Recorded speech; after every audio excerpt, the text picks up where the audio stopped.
அச்சுறுத்தி இருக்கிறாங்க.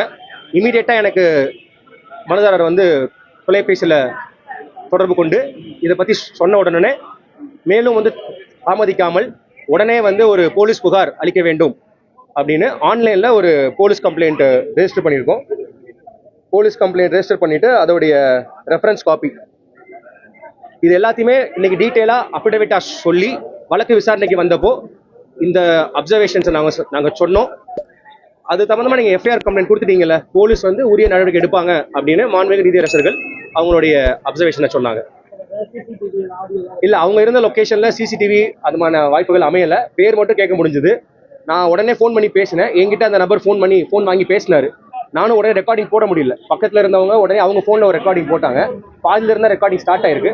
பேர் என்னன்னு கேட்டேன். வினோத் அப்படின்னாரு. தாவேக்காவுடைய ஊதக்குடி கிளை செயலாளர் அப்படின்னு. இவர் யாருன்னு கேட்டாரு. நான் தான் அவருடைய வழக்கறிஞர் பேசுகிறேன் அப்படின்னு. இமீடியட்டாக அந்த இடத்த விட்டு